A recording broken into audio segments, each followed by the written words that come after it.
Hello,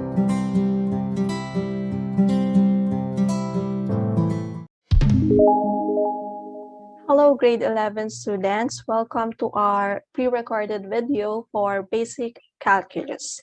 And for today's video, we're going to have another chapter which is about derivatives. Okay, so ito po yung isa sa highlight talaga ng calculus. So nabanggit ko nung una na ang calculus ay nabahati sa dalawa, sa differential calculus at saka sa integral calculus. So pumasok na po tayo doon sa first, which is the differential calculus, and that is all about derivatives. Okay, so from our last discussion, nabanggit ko po na mahalaga yung konsepto ng limits and continuity para po ma-define natin yung mga terms natin dito sa derivatives. Okay, so let's start. Ayan, okay? So marami po tayong mga objectives dito sa ating differential calculus, pero syempre magsisimula tayo dun sa pinaka-basic, which is eto po yung goal natin for today or for this pre-recorded video, which is to define derivative as a slope of the tangent line. Okay? So ito po ang pinaka-basic, pinaka-famous na definition ng derivative na ginagamit. Okay? So yung pagkuha ng definition niya as the slope of a line or the slope of a tangent line. Okay? So sana nare-recall natin kapag sinabi nating tangent line, 'di ba? Ibig sabihin noon, that's a line that intersect your graph at most one point. Okay? So ito pa po yung ilan sa mga objectives na pag-uusapan po natin sa ating mga susunod na videos and webinar. Okay? So let's start for that definition. So tangents as limits of secant lines. Okay? So let's have, for example, this function. Okay? So halimbawa, meron daw tayong function and the graph of that function is etong curve na to. Okay? So yung blue curve is a graph of a given function. Okay? Now, secant line, kung maaalala po natin, is a line that intersects the curve at two or more points. Pero kalimitan po kapag circle yung pinag-uusapan natin dati, ang secant line at most 2 points po. Okay? Pero dito sa isang curve na graph, pwede po siyang magkaroon ng 3 or more pa na points of intersection. Okay? So para po dito, ito yung graph natin. Tapos, ito po yung secant line natin. Okay? So, kung mapapansin nyo, meron tayong 2 points of intersection na naka-indicate doon sa ating graph. Okay? Now, just to recall, yung slope po natin is defined as the change in y over the change in x. Okay? So, delta y over delta x, or yung mahaba po natin na formula na y sub 2 minus y sub 1 all over x sub 2 minus x sub 1. So, simula nung grade 8, yan po yung ginagamit natin na formula ng ating slope. So, you're actually getting the difference between your y values over the difference between your x values. Okay, so define tayo ng isang point Q dito. Yung point Q daw na yon is represented by the ordered pair B and B, F of B. Tapos, another point P, ito yun, represented by the ordered pair A, F of A. Okay?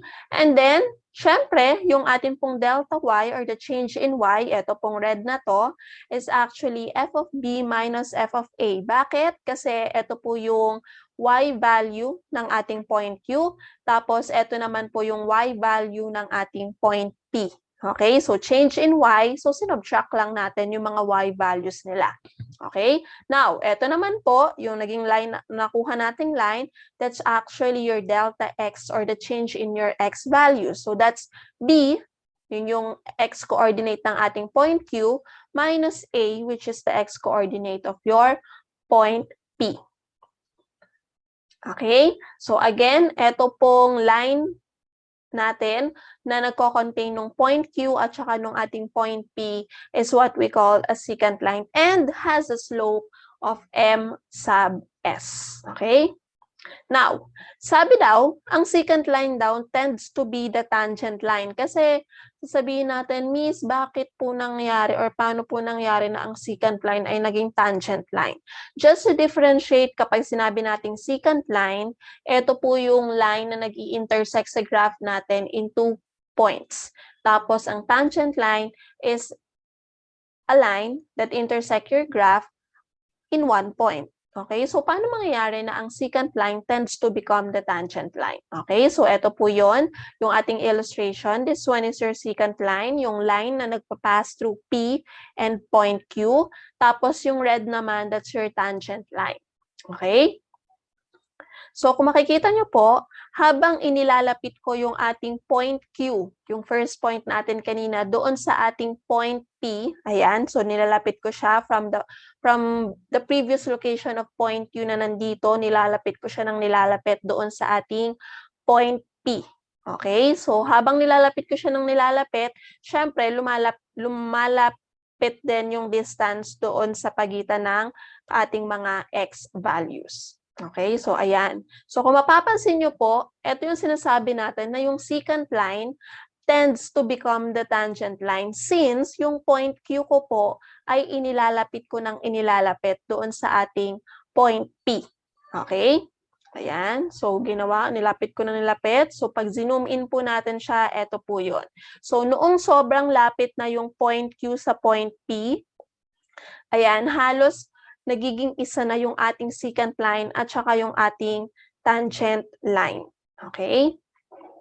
Ayan. So the slope of the tangent line is the limit of the slope of the secant line. So paano nangyari na ang slope ng tangent line ay yung limit ng slope ng secant line? Kasi nga po, yung limit, pumasok siya doon po sa part na inilapit ko po ng inilapit yung point Q doon sa ating point P. Okay, so sa madaling salita, yung limit po ng slope ng ating secant line PQ as Q approaches P ay nagkikipong yung limit ng ating tangent line. Okay, so ayun po yung nangyari nung pinalapit ko yung point Q sa ating point P, nagiging isa na lang po ang secant line at tangent line. So ibig sabihin nun, yung yung slope po ng tangent line ay nagiging kaparehas na rin po ng slope ng ating secant line. Okay, so from that, ready na tayong i-define yung slope ng isang tangent line. So if the point P, represented by the ordered pair A, f of A, is on the curve of the function f, then the slope of the tangent line through P is given by this formula. So eto, nanggaling dun sa konsepto natin kanina na yung limit ng slope ng secant line. Okay? So eto pong M na to indicates the slope of the tangent line at eto pong isang to is actually yung limit ng nung slope ng ating secant line. Okay? So, provided that the limit exists. Okay? Now, from that, makukuha po natin yung definition natin ng derivative ng isang function. Since sabi ko kanina, yung pinaka-basic na definition ng derivative is the slope of the tangent line. So, the derivative of f of x with respect to x is the function f prime of x. So, ito po yung notation niya, f prime of x po ang basa dyan, where f prime of x is equal to the limit of f of x plus h minus f of x all over h as h approaches 0. Okay, so ito po ang magiging definition natin or formula to get the derivative of your given function. Okay, so ito, nanggaling po siya doon sa definition natin ng slope ng isang tangent line since ang derivative nga po ng isang function ay yung slope ng ating tangent line. Okay, provided that the limit exists. The domain of f prime of x is consists of all x in the domain of f for which the limit exists. Okay? So note lang po, meron tayong pwedeng gamitan na other notations or meron tayong pwedeng ma-encounter na other notations. So we have dy over dx. Ibig sabihin pa rin yan is the derivative of y in terms of your x. And then d sub x, that's the derivative with respect to x. Okay? So, lahat ng yan at saka yung f prime of x na yan, lahat po yan ang ibig sabihin lang ay the derivative of the given function f. Okay? So, para mas maintindihan natin kung paano nagwo-work yung pinakita natin na definition or formula, let's try some examples. So, find the derivative f prime of x of the function f of x equals the square root of x. Siyempre, ang domain natin dyan, your x should be greater than or equal to 0. Okay? So, start tayo. Sabi natin, yung formula natin to get the derivative or f prime of x is equal to the limit of f of x plus h minus f of x all over h as h approaches 0. Okay? So, ito po ang given natin na f of x, that's square root of x. So, isa-isahin natin. Kapag po ito ang given sa atin na f of x, ano daw yung magiging f of x plus h natin? So, ang magiging f of x plus h natin, evaluate lang natin siya sa x plus h. So, magkakaroon lang tayo ng x plus h. Okay? And then minus the value of your f of x, which is the square root of x, and then all over your h. Okay? So, syempre, katulad ng ginagawa natin from last time, let's try to get the limit. So, kapag sinubstitute ko ito, magkakaroon lang po ako ng 0 over 0. And alam natin na kapag kumukuha po tayo ng limit at nag-come up tayo sa indeterminate na 0 over 0, hindi po tayo agad tumitigil at hindi natin sinasabi na hindi na nag-exist ang limit. Okay? So, we can always manipulate yung ating function para po mag-come up tayo sa isang limit. Okay? So, ang pwede po natin gawin dyan, since may nakita tayo ng mga square root, kasi hindi naman siya factorable, diba? So, pwede po tayong mag-rationalize. So, kapag na-rationalize ko, yung given na iyan, kailangan ko lang silang i-multiply doon sa conjugate ng ating numerator, which is x plus h plus the square root of x. So, syempre, yun lang din po ang imumultiply ko sa ating denominator.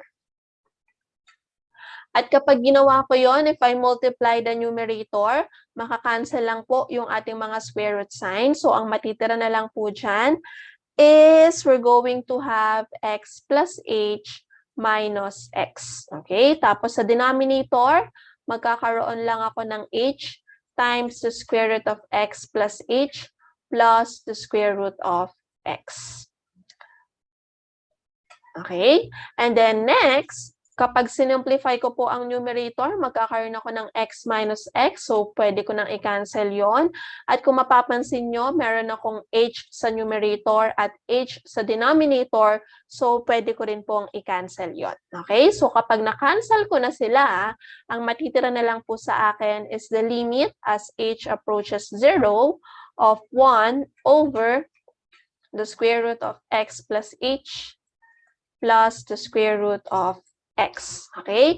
And then after that, pwede ko na pong i-substitute or kuhanin yung limit by substituting the value of x of h po na equal lang sa 0. So, magkakaroon lang ako ng 1 over the square root of x plus 0 plus the square root of x, which is equal to 1 over 2 square root of x. And this will be the value of the derivative of our function square root of x, or this is the value of your f prime of x. Okay?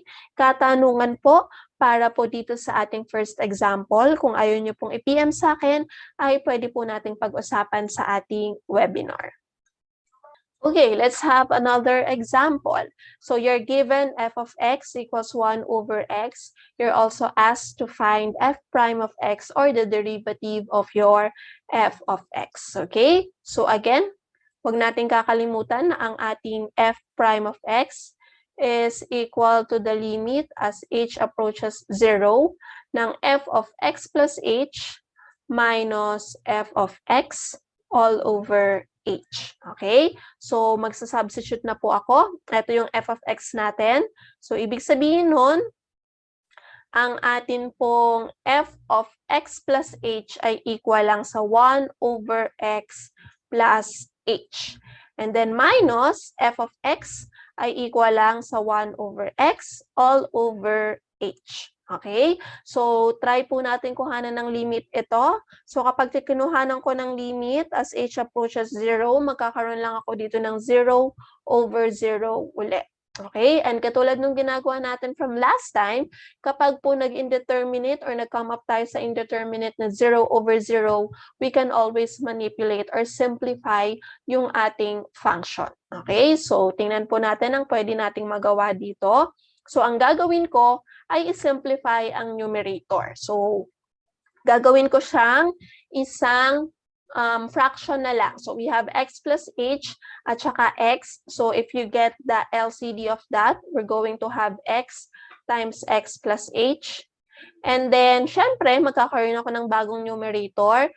If this is the LCD, divide natin sa original denominator, multiply sa numerator. Okay, so eto, divide ko dito, will give me x, kasi 1 lang naman to, minus, kasi minus yan. Eto, divide natin dito, will give me x plus h. Okay, so sana po nakuha natin yon. And then, kokopyahin ko lang yung h sa ating denominator. Okay, now, magsisimplify na po ako. Kung makikita nyo po, meron po ako ditong x plus h sa loob ng parentheses at ang nasa labas is minus. So, pwede ko siyang i-distribute. Okay? So, pag dinistribute ko yung minus or negative sa labas ng parentheses, makakancel ko lang po yung ating x. Ang matitira, we have negative h. So, sulat ko lang po siya.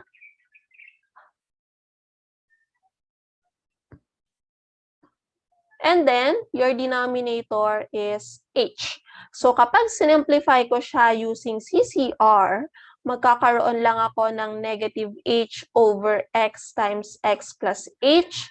And then, multiply CCR sa reciprocal ng ating denominator, which is 1 over h. So, obviously, pwede ko pong makancel yung h natin sa numerator and denominator na magbibigay po sa akin ng mas simplified na form, which is negative 1 over x times x plus h.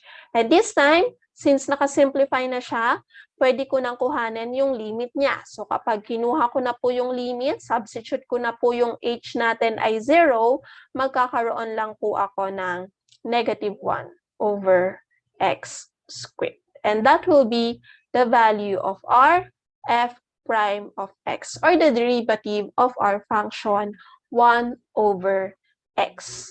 Okay? Katanungan po or pagliliwanag tungkol dito, pwede natin sagutin sa webinar at magbibigay pa po ako ng additional examples. And that's all for today's video. Sana po ay may natutunan kayo. See you sa ating webinar.